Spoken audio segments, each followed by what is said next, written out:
क्या अभी भी आपको ये समझ नहीं आया है कि अपने बाइसेप्स की विड्थ को कैसे बढ़ा सकते हैं? इंटरनेट और सोशल मीडिया पे इतनी सारी वीडियोस देखने के बाद भी तुम्हारे दिमाग में अभी भी बहुत सारे डाउट्स है।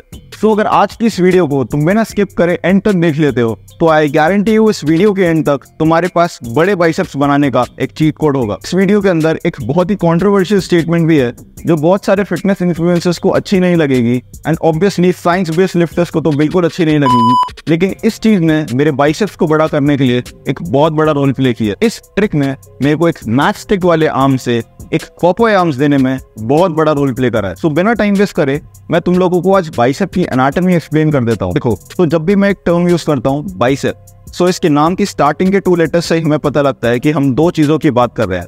ये एक मसल ग्रुप तो है, ये बाहर से एक दिखता है, लेकिन एक्चुअली में अगर हम इसको अंदर से देखें तो ये 2 मसल ग्रुप्स है एंड इन दोनों मसल ग्रुप्स को हम कहते हैं long head of the bicep and short head of the bicep. So without wasting any time मैं तुम लोगों को बाइसेप की एनाटॉमी एक्सप्लेन कर देता हूँ।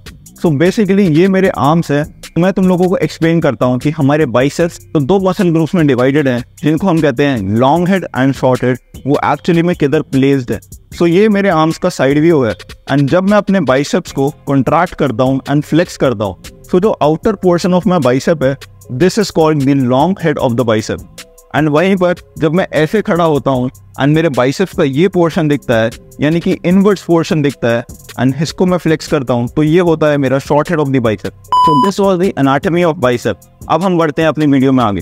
सो ये समझने के बाद कि long head and short head of the biceps क्या होता है, हम लोगों को पता होना चाहिए कि हम अपने लॉन्ग हेड को कैसे ग्रो कर सकते हैं सेपरेटली एंड शॉर्ट हेड को कैसे ग्रो कर सकते हैं सेपरेटली। लेकिन क्योंकि हम एक ह्यूमन बॉडी है एंड एक मशीन नहीं है, सो हम कभी भी किसी मसल को सेपरेटली ट्रेन नहीं कर सकते हैं। मेजर एंड माइनर हो सकता है, प्राइमरी एंड सेकेंडरी हो सकता है, बट स्पेसिफिक मसल ग्रोथ कभी भी नहीं हो सकती।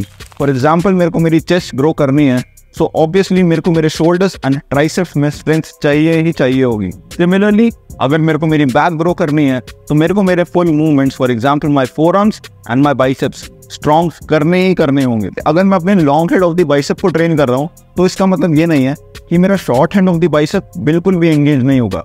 20 to 10% ऑफ एंगेजमेंट होगी ही होगी क्योंकि हम एक ह्यूमन बॉडी है। सो इस एक्सरसाइज को ठीक इसी फॉर्म में परफॉर्म करना एंड एक ऐसा लाइट से मॉडरेट वेट चूज करना जिससे तुम 12 to 15 रेपिटेशंस में फेल कर दो। सो ये एक एक्सरसाइज है जिसको मैं परफॉर्म करता हूँ मेरे लॉन्ग हेड के लिए एंड इसने मेरे लॉन्ग हेड को ग्रो करने के लिए मेरे को बहुत ज्यादा हेल्प करी है। So now sliding on to the next point and that is how to grow our short head of the bicep. अब देखो, जैसे वीडियो की स्टार्टिंग में मैंने तुम लोगों को बताया था कि short head and long head of the biceps ऐसे पोर्शन में डिवाइडेड हैं कि अगर हम लॉन्ग हेड को ग्रो करते हैं एंड शॉर्ट हेड को ग्रो करते हैं तो ये दोनों ग्रो होने के बाद अपना साइज एंड मास इंक्रीज करेंगे and on increasing their mass ये आपस में टकराएंगे एंड एक्सपैंड करेंगे एंड इसी की वजह से हम लोगों को मिलेगा मोटा ताज़ा बाइसेप। तो पहली एक्सरसाइज जो मैं अपने बाइसेप के शॉर्ट हेड को ट्रेन करने के लिए करता हूँ वो है dumbbell preacher curls. Dumbbell preacher curls करते वक्त जब भी तुम कॉन्ट्रैक्ट करोगे तो तुम लोगों को तुम्हारे शॉर्ट हेड में बहुत ज्यादा स्ट्रेच एंड कॉन्ट्रैक्शन फील होने वाला है। दूसरी एक्सरसाइज जो मैं अपने शॉर्ट हेड को ग्रो करने के लिए करता हूँ वो है स्पाइडर कर्ल्स। स्पाइडर कर्ल्स में हम लोग एक इंक्लाइन बेंच को लेते हैं, उसको 45 डिग्री एंगल पर सेट करने के बाद हम अपने आप को एक ऐसी पोजीशन में रखते हैं जहां पर हमारी एल्बोज हमारे आर्म से स्लाइटली आगे होती है। Either you can do it with EZ and bar और तुम डंबल से भी इस चीज को कर सकते हो एंड ये एक एक्सरसाइज है जो हमारे बाइसेप के पीक को बहुत ही अच्छी तरीके से एनहांस करती है। हाँ भाई, ये तो हम सब समझ गए, बट वो बताना जो कंट्रोवर्शियल स्टेटमेंट की बात कर रहा था स्टार्टिंग में। Okay bro, I got you. So एक चीज जो हम लोगों को कोई भी रेकमेंड नहीं करता है एंड हमेशा मना करता है करने के लिए, ईगो लिफ्टिंग। यानी अपनी बाइसेप्स को ग्रो करने के लिए ईगो लिफ्टिंग करी है। सो यस, बहुत सारे लोग ईगो लिफ्टिंग को सपोर्ट नहीं करते हैं। मैंने स्ट्रैटेजिकली ईगो लिफ्टिंग कर अपने बाइसेप्स का साइज एंड मास कैसे इंक्रीज करा। सो मैं अपनी वेस्ट पर एक बेल्ट को बांधता था क्योंकि मैं अपनी लोअर बैक से प्यार करता हूँ एंड मैं उसको इंजर नहीं करना चाहता। मैंने पहले से ही अपनी लोअर बैक को एक प्रिवेंशन दे दी है। मैं एक ऐसा वेट चूज करता हूँ जिससे कि मैं 5 to 6 रेपिटेशंस ही लगा पाऊँ, लेकिन मैं उन 5 से 6 रेपिटेशंस को 12 रेपिटेशंस तक लेके जाता हूँ। एंड वो कैसे? मैं अपने सामने एक स्पॉटर, अपने दोस्त को या किसी ट्रेनर को रखता हूँ एंड वो 6 रेप्स या 5 रेप्स में कंप्लीटली फेल होने के बाद इसेंट्रिक्स को कंट्रोल करता हूँ एंड कॉन्ट्रैक्ट करवाता हूँ सामने वाले से। तो ऐसे मैं कंप्लीट करता हूँ उस सेट के 12 रिपीटेशन।